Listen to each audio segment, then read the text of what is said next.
I know exactly how this story ends. If you all had the privilege to see his world through my eyes, then it would be an illusion if you thought our stories would come to a different conclusion. Before all of the lights, cameras, and contracts, before our future was defined as a reality, becoming a pro athlete was never a possibility, there was a young boy who chose never to understand that mentality. We had both the privilege and opportunity to take our cameras along for the ride with Alex Gilpin, as well as his family, friends, and teammates as he prepared for his world title fight for the PFL Championship on New Year's Eve in Madison Square Garden.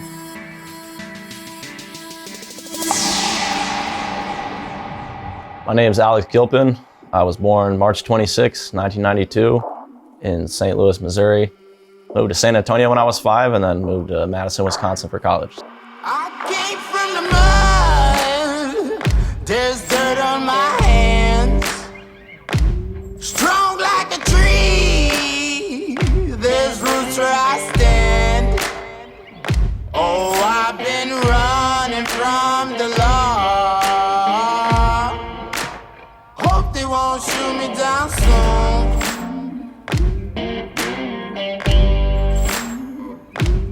They sing on a sleepless night. Try to catch me howling at the moon.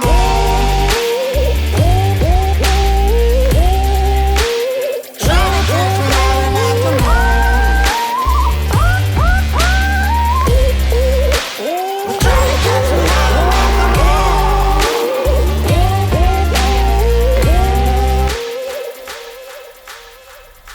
My name's Brad Gilpin. I'm Alex Gilpin's oldest brother. This last year and a half, 2 years has been a hell of a ride. I mean, it's wild. It's different. It's a different sport, right? And something I've never competed in and will never compete in. And I don't know how they do it. He won't stop until he's the best, and I know that. It's just how it is with him. Some people have it, some people don't, and he definitely does. He has a goal in mind. He has a path to that goal, and there's nothing that can get in the way and stop it unless it's a physical issue where he may be sidelined for a minute. But no, there's not one thing has changed. He's the same competitive individual that I've always known. I just say that, I mean, I tell you every time I talk to you how proud of you I am, and that will never change. And no matter what the result of any fight, any outcome of the situation in life, whatever it is, I'm still your older brother, and I'm always here for you. And I love you, dude. Sunday, December 29th, 2019, New York City. The Thanksgiving feast has been eaten, the Christmas presents opened, and only 3 days, 1 weight cut, 1 weigh-in, and 1 face-off remain before the PFL World Championship for $1 million at Madison Square Garden. We arrive at the Stewart Hotel, where Alex and the rest of his team rest and refocus. The hotel hallways are dimly lit with lights spread out just far enough to make you disappear in the darkness and reappear like the villain in the next Hollywood blockbuster. As we make our way through the hotel lobby, it is calm and quiet, giving you a sense of comfort and security. As we leave the entrance of the hotel lobby, it's like stepping into another world. The sun has set, calling it a day. However, it is clear the city is ready to rock on. The official weigh-in is less than 12 hours away, and Gilpin is roughly 8 pounds over the official fight weight. We hold the knowledge of the world in the palm of our hands.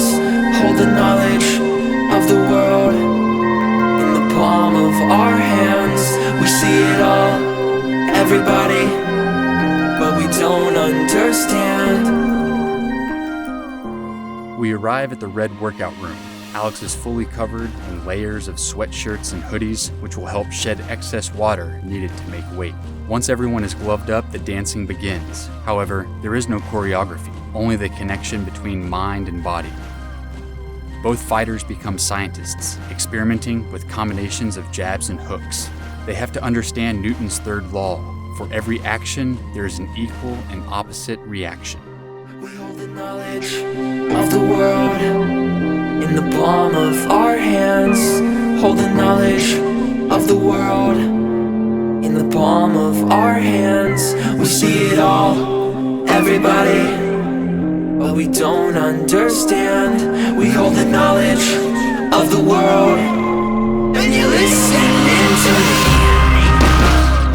The sparring consists of possible actions that could be thrown, giving Alex the opportunity to experiment with appropriate reactions. We hold the knowledge of the world in the palm of our hands.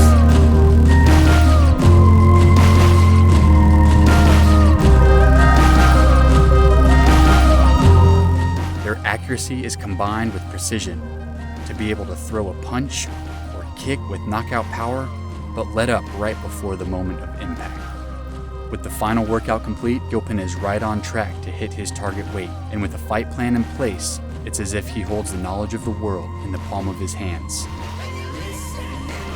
It is time to rest and refocus.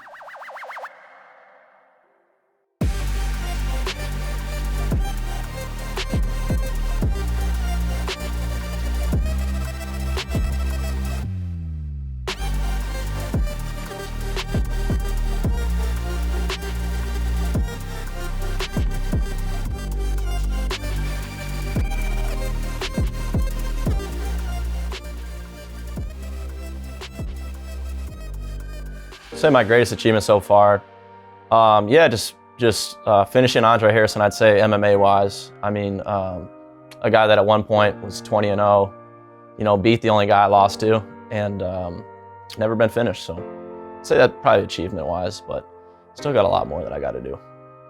To be quite honest with you, I don't really know what I'm gonna be at in 5 days, much less 5 years. It doesn't matter, anybody in front of me, I just gotta focus on the task at hand, really focus on what I'm gonna do. Now, 5 years down the road, I don't really know where I'm gonna be. That doesn't really help you win, so I don't focus on it. So yeah, losing obviously sucks, but I don't really have a overwhelmingly emotional attachment to how a fight goes. And that's good or bad. And obviously I wanna win, that's what I do. I'm willing to die in there to win, but if something doesn't go my way, there was probably a reason for it. And you just gotta learn, man. And like the first time I lost, it felt like, I kind of got desensitized to it a little. You just got to look at it and like I said, I'll be disappointed in myself, salty about it for about 5 or 10 minutes, but then that's not going to help you make adjustments, or crying about it's not going to get you better. What's happened has already happened, so I just look to kind of move forward from it. No, I'd hate to lose, but it's like so that's like the thought of losing, or while it's happening, but then once something already happens, it's like you got 5 or 10 minutes, then it's like, you got to move forward. And I do dwell on it a little bit, but hate to lose, but it just, the sun comes up and you have another fight in front of you, Winning a fight, it's energizing. It's kind of funny though, like these last couple guys I put out during my wins, I'm like, is he actually out right now? It almost feels like you're getting your hand raised and you're still like ready to fight, just because you're in that like adrenaline state, kind of focused in. And that's why it looks like, see some guys win and they jump on the cage, and I understand that, there is a lot of emotion involved, and it is an exciting thing to win, I'm not gonna lie about it, but it's like, kind of see me win and it looks like I'm taking out the garbage, as I walk off. And that's just really how I feel. I'm not putting on a front. That's just how I feel at the time. I'm still kind of focused on what's going on. And then even that night, I'll have fun with friends and family and stuff like that. And I'm excited about it. That's why I train, that's why I do, but it's almost like, what's next, after that? And then sometimes a few days later, it'll sink in and you'll get excited about it, thinking, but it's like I'm so focused in there that it's hard to enjoy. I don't know, weird as that sounds.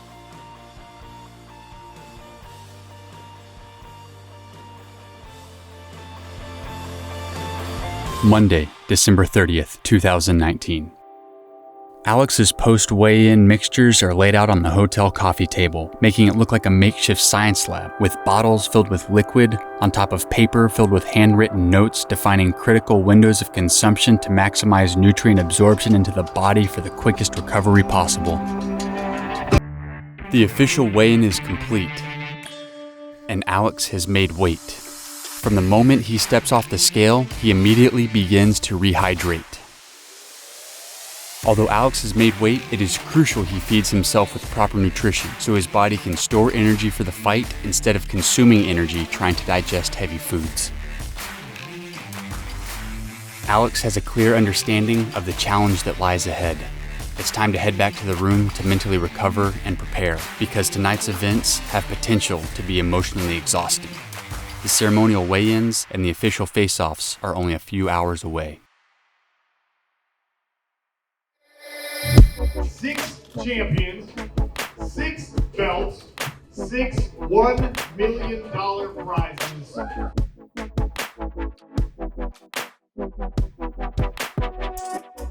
This is the biggest night in the sport of mixed martial arts.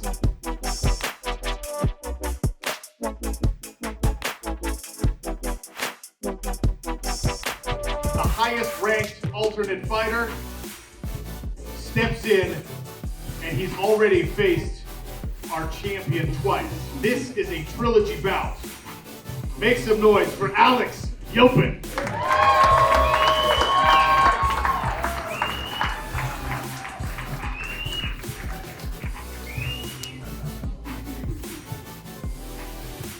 Earlier this season, Gilpin became the first and only man to finish Andre Harrison via technical choke, put him all the way unconscious. He weighs in at 144 pounds. His opponent so far unbeaten in PFL action. He's the season 1 champ looking to repeat. Put your hands together for Lance the Party Palmer.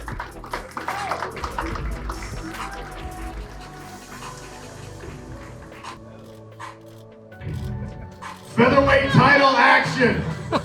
Lance Palmer, Alex Gilpin.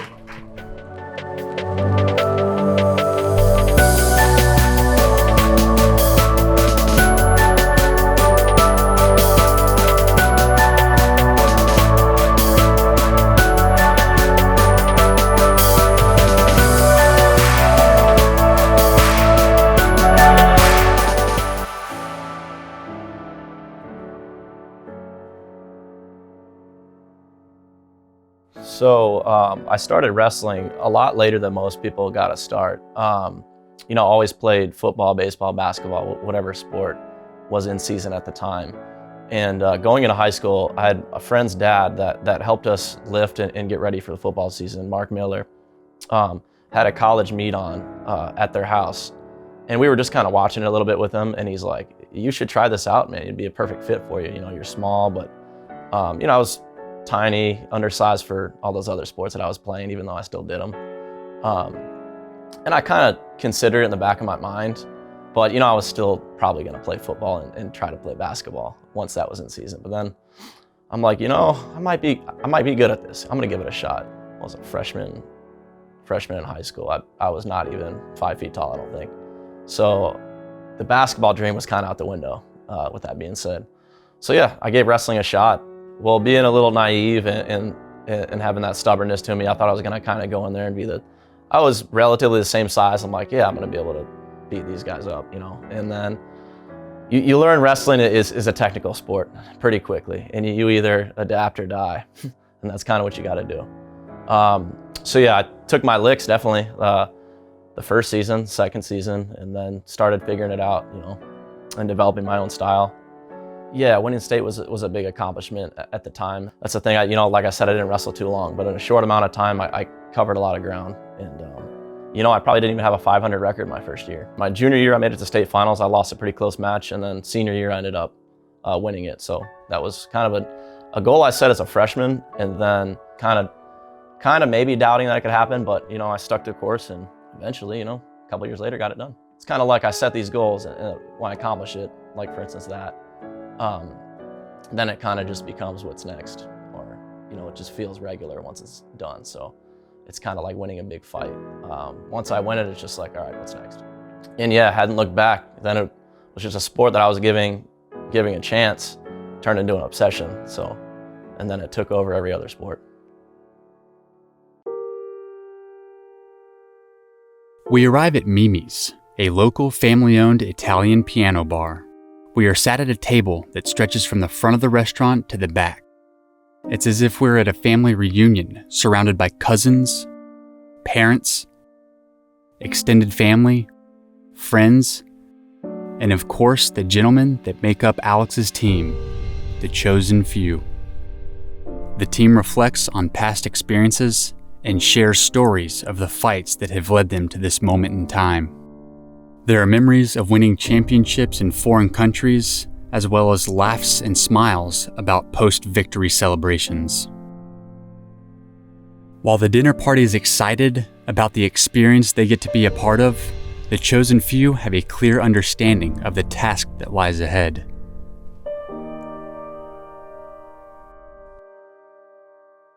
We are in the largest city on the busiest day of the year, New York, on New Year's Eve. I will be the last to fall. I won't shed a tear for them to see. I won't have your name to call. 'Cause I will be the last to fall. The energy in the air is electrifying, and in a few short hours, we will be walking into what the Rolling Stone named the coolest arena in the world. Billboard labeled it the venue of the decade, and it's known as the world's most famous arena, Madison Square Garden. The Garden is an engineering marvel, and it has become the epitome of live sports and entertainment for enthusiasts across the world. It is the pinnacle for an athlete or performer's career. Madison Square Garden has hosted performances by Elvis, the Rolling Stones, John Lennon, and in 1971, Muhammad Ali fought Joe Frazier in what is known as the Fight of the Century. Tonight, Alex Gilpin will enter the arena not as an enthusiast, but as an athlete.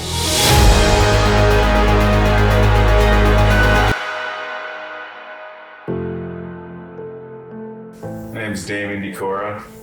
I'm a coach at the Chosen Few Gym. Kane Rizzo. I'm a coach at Chosen Few Gym. My name is Joshua Sterry. My relationship to Alex is to be his coach and manager and owner of the Chosen Few Gym. My first memory of Alex is watching him fight as an amateur in Madison, I believe. And then one day he just showed up training over at Chosen Few with us, and we've been sprinting ever since. Great friend. He's the type of guy that'll do anything for you. You know, it sounds kind of cliche, but it's not just Alex, it's the whole gym. We'll do anything for each other. I think the first time I saw Alex actually was at a fight in Milwaukee, and I didn't really know who he was at the time, and I ran my own shows in Madison, so shortly after then we actually had Alex fight on our shows as an amateur prior to him coming over to our gym. So I knew at that point he was a special kid, and he was going to be good at no matter whatever he decided to do. Alex is one of the hardest working guys I've ever seen in the gym. I imagine anything he wants to do, he's going to work that hard at. So it's awesome to watch. You know, he evolved so much. When I first met him and when he first started training, he was a guy that was hard to hit and could take people down and choke you. Now he can stand up, he can stand on his feet, he can pressure, and he can still choke you. And he's even getting better at that. So He's shown a lot of growth in his fight preparation. Knowing what he wants to do, having a better game plan and setting up that game plan this time around. I mean, we get this question a lot as coaches, like, who's your toughest guy in the gym? Who's the best in the gym? And I always have the same answer. It's like each and every one of those guys brings something different to the table. You know, you got Mark Lemminger, who is just a tough brawler. You got Alex Polizzi. If anybody knows him, he's just a savage. You know, you got Dante Sciro, who's a very hard worker. And you got Alex Gilpin. Alex Gilpin has the highest fight IQ of anybody I've ever worked with. And what I mean by that is he's just smart when it comes to the fight game. When it comes to breaking things down in a fight, whether it's during the fight, after the fight, or before the fight, he's just really smart and can break different things down, make adjustments from his mistakes or things that he saw on video from previous fights, or expose holes from his opponent. Future for Alex is whatever he wants to do, man. I don't even think the sky is the limit for that kid. So just in general, great dude. He had a fairly short amateur career.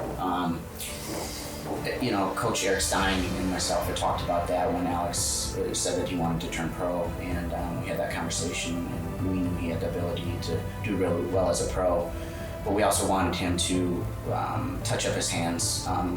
What I mean by that is his striking abilities. He's so talented at grappling and wrestling and jiu-jitsu, but as a professional, you really want to be well-rounded at all those things. So that's one thing we did, and he focused on his striking, and the rest is history. We started him out as a pro on our shows and traveled the world. We've been to Finland and Estonia and England and Ireland and Las Vegas numerous times, in like Contender Series and such. So it's been a really great experience. Like Coach King had mentioned, we're like a family, and we're all very close. And when we're traveling and doing different things, we got to maintain that family. If somebody needs something, at home while we're gone or whatever, we got to be able to rely on that. And when you can share those special moments like that together in the cage on a huge stage, it's pretty awesome. It's just a great feeling. But there's a point too that we hit that we almost expect to be there now. You know what I mean? We know what he's capable of, and I think tonight the world's going to see that.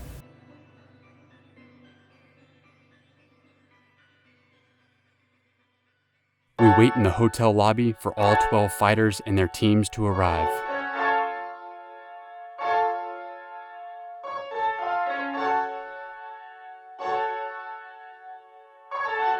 It's time. We exit through the doors and into the cold New York night.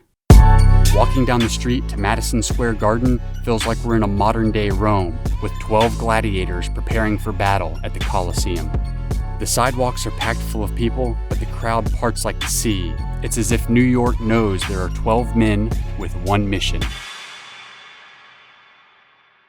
As soon as we arrive at the arena, Gilpin heads to the cage to become comfortable with what he will call home for the next 25 minutes. I think I'm playing chess, I see a king, I'm at his neck.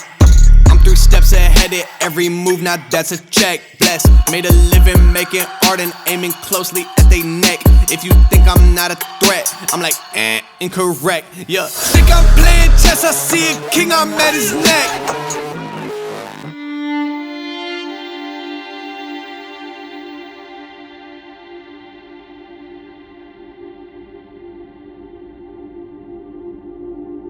I would personally say I've made it, but I haven't made it to where I want to be. Like now, I'm making a living doing this, and I'm quite blessed with the opportunity I have with PFL to be able to do that.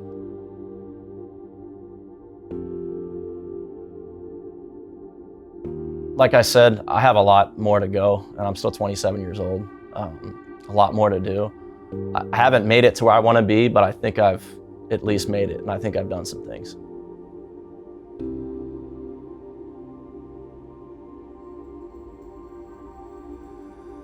Yeah, I would say first things first, it's what's in front of me right now. It's becoming a world champion. And that's what's first. And being financially stable from doing this sport. And people kind of say it's not just about the money. That's part of my attitude, but it kind of is. If I have a family someday, I want financial security for them, for my family, you know what I mean? And in a way, that's a goal in itself. But my goal, first things first, is be a world champion. And when that's done, I'm sure I'm gonna ask myself what's next, and we'll go from there.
Yo, let's do this. Now picture homie rolling, and me offer my condolence. You don't know just how I'm doing. And the silence go them broke cause they know him for talking fluent. Got him under the influence, the truest, talking to him. But decline your ego, bumping him out music, I'm eschewing. I just flew in for the day, gonna have to get explicit. I got love for rappers like I do for my fucking ex-bitches. And I got that pass, though, I'm gonna ask permission if I could kick it. Checking the repertoire, I got that rep on par with the best who did it. Yeah.